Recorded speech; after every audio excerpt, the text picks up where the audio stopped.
ଏକ ଗାଁରେ ଦୁଇ ଭଉଣୀ ରହୁଥିଲେ, ସୁମି ଏବଂ ରୁମି। ସେମାନଙ୍କର ସ୍ୱଭାବ ପରସ୍ପରଠାରୁ ସମ୍ପୂର୍ଣ୍ଣ ଅଲଗା ଥିଲା। ଭିନ୍ନ ଦୁଇ ସ୍ୱଭାବ।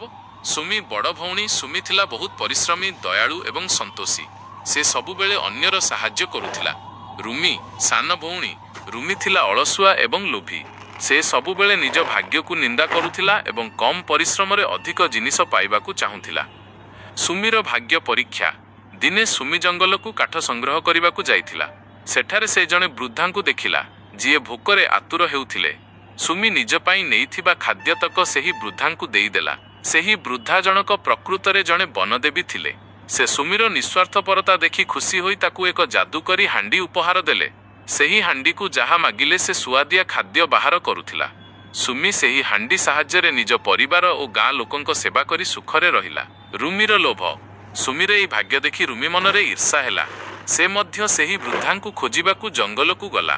ସେଠାରେ ସେହି ବୃଦ୍ଧାଙ୍କୁ ଦେଖି ସେ ମିଛରେ କାନ୍ଦିବାକୁ ଲାଗିଲା ଏବଂ ଜୋର କରି କହିଲା, ମୋତେ ମଧ୍ୟ କିଛି ଉପହାର ଦିଅ।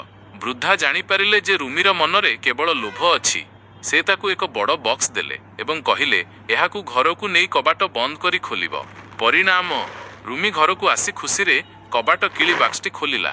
କିନ୍ତୁ ସେଥିରୁ ସୁନା ରୂପା ବଦଳରେ କେବଳ କଳା ଧୂଆଁ ଏବଂ ଅଳିଆ ବାହାରିଲା। ରୁମି ବହୁତ କାନ୍ଦିଲା ଏବଂ ନିଜ ଭୁଲ ବୁଝିପାରିଲା।